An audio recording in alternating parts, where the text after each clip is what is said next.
আগে যে ম্যানুয়ালি কাজ করতেন সেটা বাদ দিয়ে মেশিন কেন নিয়ে আসলেন? মেশিন এনেছে, আমার খরচা কমে গেছে অনেক। ওই টাকার ভিতরে আমি 30 টন 40 টন মাল ধুতে পারছি। তাতে আমার রেগুলারে আমার 25 থেকে 30,000 টাকা ইনকাম বেশি হচ্ছে। মাঠ থেকে যখন গাজর কেনা হয় সেটা সরাসরি বাজারে বিক্রি করলে খুব বেশি দাম হয় না। গাজরের বর্তমানে কেনার হোলসেল রেট ধরে রাখুন 70 টাকা থেকে আপ টু নিচে প্রায় 10 টাকা পর্যন্ত বিক্রি হয়। মানে 70 টাকা কিলো থেকে 10 টাকা কিলো পর্যন্ত অফ সিজন এবং সিজনে গাজর কেনা হয়। বর্তমান সময়ে এই জানুয়ারি মাসে গাজরের দাম 10 থেকে 12 টাকা পার কিলো বিক্রি হচ্ছে। সেই গাজরে কিন্তু যখন এখান থেকে কিনে শর্টিং গ্রেডিং করা হবে সেই গাজরই বাজারে 13 থেকে 14 টাকা 15 টাকা কিলো বিক্রি হবে। মানে মধ্যেখানে 4-5 টাকা অতিরিক্ত প্রফিট হবে যদি গাজর এইভাবে ধুয়ে সেটা বাজারজাত করা হয়। আগে এখনো যারা অনেক জায়গায় আছেন গাজরের এই ধোয়ার ব্যবসা করেন, তারা বড় বড় নাদার মধ্যে গাজর ফেলে সেখানে জলের মধ্যে পা দিয়ে ধুয়ে সেই গাজর প্রসেসিং করতেন। কিন্তু বর্তমানে সেই পদ্ধতি পুরো বদলে গেছে। এসেছে এরকম অ্যাডভান্স আধুনিক মেশিন, যে মেশিনের মাধ্যমে একদিনের 7-8 টন প্রোডাকশনের গাজর সেটা প্রায় 30 থেকে 35 টন পর্যন্ত প্রোডাকশন বের করা যাচ্ছে একই সময়ে একই খরচে। যারা এই ব্যবসা করছে তাদের যেমন লাভ বেড়েছে তেমন পরিশ্রম কমেছে এবং বাজারের চাহিদা তারা মেটাতে পারছে। তার জন্য বর্তমানে এই মেশিন সারা জায়গায় ছড়িয়ে পড়ছে। আমরা এমন এক জায়গায় এসেছি, এটাকে গাজর গ্রাম বললে খুব একটা ভুল বলা হবে না। না না না, কারণ এটা গাজরের গ্রাম। গাজরেরই গ্রাম, গাজরেরই গ্রাম। বিঘার পর বিঘা জমি শুধু গাজরেরই চাষ।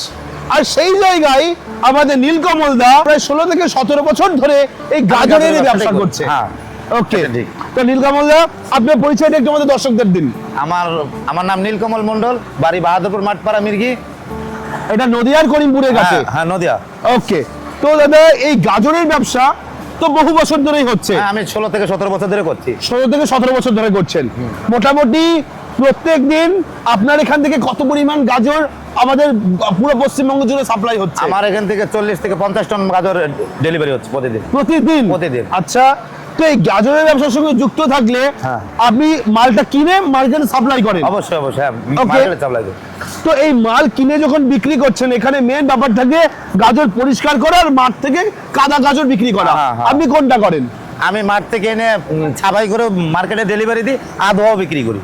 দু রকমই করেন? হ্যাঁ, দু রকমই করি। ওকে, এই আধোয়া বিক্রি করা আর ধুয়ে বিক্রি করার মধ্যে কি কিছু পার্থক্য থাকে? অবশ্যই একটু পার্থক্য তো আছে। ধুয়ে বেচলে আমি একটু রেটটা একটু বেশি পাবো, আধোয়া বেচলে আমি একটু কম পাবো। ক টাকার পার্থক্য থাকে? প্রায় 2-3 টাকা কম তো সাবসিডি আছে। মানে ধুয়ে বিক্রি করে 2-3 টাকা বেশি পাওয়া যায়? অবশ্যই অবশ্যই। আচ্ছা, তো আপনি যেভাবে ধুয়ে বিক্রি করছেন সেই জিনিসটা আমাদের একটু দেখাবেন?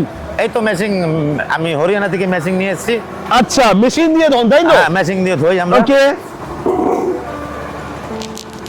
তো আপনার গাজর একদম মাটি কাদা লাগা গাজর এখানে চলে আসছে? চলে আসছে। গাজরগুলো দেখি আমাদের। মাঠের থেকে মাল এনে আমি এখানে লেবার দিয়ে মেশিনে। আচ্ছা, এই মাল মাঠ থেকে চলে আসছে? হ্যাঁ, মাল মাঠ থেকে এসে এইরকম মাল এবার ধোয়া হবে এখানে? এখানে ধোয়া হবে, এই আঁশটা সব ছাড়িয়ে যাবে? হ্যাঁ অবশ্যই। তার জন্য আপনি মেশিন ব্যবহার করছেন? তাহলে গাজর প্রথমে এর মধ্যে চলে এলো, জল দিয়ে ধোয়া হলো। হ্যাঁ, জল দিয়ে ধুয়ে বেরিয়ে আসছে গাজরটা, এখান থেকে বেরিয়ে চলে আসছে। হ্যাঁ, বেরিয়ে এসে এখানে ছাটাই হচ্ছে। ছাট মাল, ফাটা, দাগি সব বের করানোর পরে প্যাকেট হচ্ছে। আচ্ছা, এখানে ফ্রেশ মালগুলো বেরিয়ে যাবে আর ছাড় ইয়েগুলো আলাদা করে তুলে নেবেন? হ্যাঁ, তুলে নেবো। সেগুলো কি বাতিল হয়ে যাবে? না না, ওই এটাও বিক্রি আছে। ওগুলো বিক্রি হবে? ওগুলো কোথায় যায়? এটা কোম্পানিতে যায়, আচার কোম্পানিতে বিক্রি হবে। আচ্ছা, আর এই ফ্রেশ মালগুলো? ফের মাস মার্কেটে বিক্রি হবে। এটা মার্কেটে বিক্রি হবে। ওকে, এবার আমরা একটু ব্যবসার কথাই জানতে চাইবো।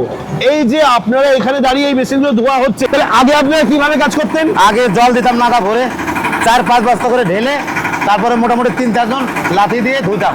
এর মধ্যে লোক নেমে যেত? হ্যাঁ, পা দিয়ে ধুতো? হ্যাঁ, এর মধ্যে পা দিয়ে একদম এরকম করে আচ্ছা, দিয়ে তারপরে এটাকে তুলে ছেঁকে ডালি পাতা ধুলে বস্তার মধ্যে ভরতাম। আচ্ছা, এটা বাদ দিয়ে এটা বাদ দিয়ে আনলেন? অনেকটা সাবসিডি মোটামুটি মেশিন এনে আমার ব্যবসা উন্নত হয়ে গেছে। আচ্ছা, কি কি লাভ হয়েছে আমরা সেটা কি শুনবো? মেশিন এনেছে, আমার খরচা কমে গেছে, অনেকটাই খরচা কমে গেছে। আগে যেটা পা দিয়ে আমি ধুইতাম তার থেকে মোটামুটি অনেকটা বহুত খরচ কমে গেছে। ওই টাকার ভিতরে আমি 30 টন 40 টন মাল ধুতে পারছি, ওই টাকা সেই লিভারেই।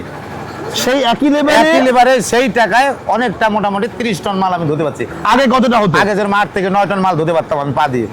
মানে আপনার 8 থেকে 9 টনের খরচা আপনি 30 টন ধুতে পারছেন? আমি 30 টন ধুতে পারছি এখন মেশিন এনে। তার মধ্যে অনেকটা আপনার উন্নত মান হয়েছে আমার মেশিন এনে। প্রফিটও তো বেড়েছে তার মানে? হ্যাঁ, প্রফিটও বেড়েছে। আগে খরচা করে হ্যাঁ। আপনি যে টাকাটা রোজগার করতেন, হ্যাঁ। এই মেশিন আনার পর আপনার কত টাকা রোজগার বেড়েছে? তাতে আমার রেগুলারে আমার 25 থেকে 30,000 টাকা ইনকাম বেশি হচ্ছে। বেশি হচ্ছে? বেশি হচ্ছে। বাহ, মানে এটা বলা যেতে পারে আপনার ব্যবসার একটা ব্যবসায় গেম একটা- চেঞ্জিং, হ্যাঁ, উন্নতি হয়ে গেছে একটা। উন্নতি হয়ে গেছে। ওকে, এই মেশিনের পারফরমেন্স কেমন? ভালো ভালো, খুব ভালো। এই মেশিন সবাই ব্যবহার করুক, আমিও বলি সবার ব্যবসার ক্ষেত্রে করুক, সবাই উন্নত হবে ব্যবসায়। আচ্ছা, তো এইখানে যারা লেবার কাজ করতো, আগে লেবার যেরকম আপনাকে সমস্যা বলতো, হ্যাঁ। এখনো কি সেই জিনিসই আছে নাকি লেবারের ভাষাও বদলেছে? না না, লেবারের ভাষাও বদলে গেছে, লেবারের কোয়ালিটিও বদলে গেছে। ঠান্ডায় জলের মধ্যে নামতে হচ্ছে না, ঠিক আছে, এমনি শুকনোতে কাজ করছে, শুধু হাতে একটু লাগছে জল প্যাকেট করার সময়, তাছাড়া এমনি কোনো নেই। মানে শুধু ওদের লোডিং করা কাজ, হ্যাঁ, আর কোনো কাজ না নেই? না না না, ওকে, শুধু প্যাকেটটা লোডিং করা কাজ, ব্যাস। আচ্ছা, এইবার এই মেশিনের আমি একটু তেলের পারফরমেন্স জানতে চাইবো, কতটা আর কি তেল খাচ্ছে? তেল মোটামুটি আনলোডিং মোটামুটি ধরেন আমি 10 লিটার তেল ভরে দিই সকালে, আচ্ছা। একদম সন্ধ্যে 7টা অবধি চলে মেশিনটা। 10 লিটার তেল ভরে দেন, হ্যাঁ। সন্ধ্যে সকাল 6টা থেকে রাত 10টা অবধি, হ্যাঁ, সন্ধ্যে 7টা অবধি চলে? চলে। বাহ, আর এই লেবারদের কিরকম পারিশ্রমিক দিতে হয়? লেবারদের পারেছেন আমি টন হিসেবে দিই, 500 টাকা টন হিসেবে দিই। 1 টন 500 টাকা 500 হিসেবে টাকা দেন? হিসেবে দিই, হ্যাঁ। আচ্ছা, যে যত টন কাজ করবে সেই হিসাবে টাকা পাবে? গ্রুপ সমেত গ্রুপ হিসাবে টাকা পাবে? টাকা পাবে। বাহ, এক একটা গ্রুপে 5 জন 6 জন থাকে, টন হিসাবে 500 টাকা দিই আমি। আচ্ছা, দুটো কাজও। আপনার একদিনে 30 হোক, 35 হোক, 40 হোক, সেই অনুযায়ী ওরা টাকা পাবে? ওরা টাকা পাবে। বাহ, আর এই মালগুলো আপনারা এখানে পরিষ্কার করে কোন জায়গায় সাপ্লাই করছেন? কোন কোন জায়গায় আপনি মালটা ডেলিভারি করাচ্ছেন? এটা মোটামুটি উড়িষ্যা যাচ্ছে, ভদ্রেশ্বর, বালেশ্বর, কটক, আচ্ছা, এই সমস্ত জায়গায় কোন কোন আছে। ইন্ডাস্ট্রিতে পাঠাচ্ছেন? বেতোয়া সুপার মার্কেট আছে, বেতোয়া পাঠাই, করিমপুরে যায়। আচ্ছা, সুপার মার্কেটে পাঠাচ্ছেন, হ্যাঁ। মান্ডিতেও পাঠাচ্ছেন, হ্যাঁ, হ্যাঁ, সব জায়গায় তার যাচ্ছে। সঙ্গে আবার ফ্যাক্টরিতেও পাঠাচ্ছেন? ফ্যাক্টরিতে যাচ্ছে, কোম্পানি আছে, কোম্পানিতেও কোম্পানি আছে? হ্যাঁ। বাহ, আজকের ডেটে এই মেশিন আমাদের ওয়েস্ট বেঙ্গলে আচ্ছা। তো কয়েকজন নিয়েছে, হ্যাঁ। আপনি মেশিনটা কতদিন হলো কিনেছেন? আমি কিনেছি মেশিনটা আজ থেকে 1-1.5 মাস হয়ে গেল। 1.5 মাস হয়ে গেল? 1.5 মাস হয়ে গেল। ওকে, কেমন দাম নিয়েছিল? মেশিনটা নিয়েছিল আমার, এটা ধরেন 4,70,000 নিয়েছিল। 4,70,000? 4,70,000 আর 1,15,000 টাকা ভাড়া নিয়েছিল গাড়ি। আচ্ছা, আনার জন্য 1,15,000 ভাড়া লেগেছিল? ভাড়া লেগেছিল। ওকে, মানে আপনার মোটামুটি 5.5 প্রায় 6 লাখ টাকার কাছাকাছি 6 লাখ খরচা টাকার হয়েছে? কাছে, হ্যাঁ, 6 লাখ টাকা। ওকে, এই টাকা উঠেছে নাকি এখনো ওঠেনি? না না, এই টাকা আমার উঠে গেছে, 1-1.5 মাসে উঠে গেছে টাকা। 1 মাসের মধ্যে টাকা উঠে গেছে মেশিনের টাকা? উঠে গেছে মেশিনের। বাহ, তাহলে এইরকমই মেশিন নেওয়া দরকার যেখানে হ্যাঁ। প্রোডাকশন ক্যাপাসিটি অনেক বেশি, লেবার খরচা কমে যাবে, পরিশ্রম কমে যাবে এবং ব্যবসায়ীকে একটা উন্নত ভালো হবে, profit ও ব্যবসা দেবে। উন্নত হবে, ভালো প্রফিট দিবে ব্যবসায়। একদম। তো আজকে আমরা জেনুইন ফিডব্যাক নেওয়ার জন্য নদিয়া জেলার করিমপুরের কাছে নাজিরপুরে আমরা এসেছি এবং এই দাদার মেশিনের কিরকম কাজ করছে সেই পারফরমেন্স দেখলাম এবং দাদার কাছে ফিডব্যাকও নিলাম। আপনি কি বলবেন, যে কোম্পানি থেকে আপনি মেশিন কিনেছেন হ্যাঁ, এই আপনারা কোম্পানি সবাই কিরকম? চিনেন, কোম্পানি খুবই ভালো, সার্ভিস ভালো, কোম্পানির মেশিনও খুব ভালো। আমিও বলি যে এই কোম্পানি থেকে মেশিন আপনারাও আনেন, আপনারাও কাজ করেন এই মেশিন দিয়ে।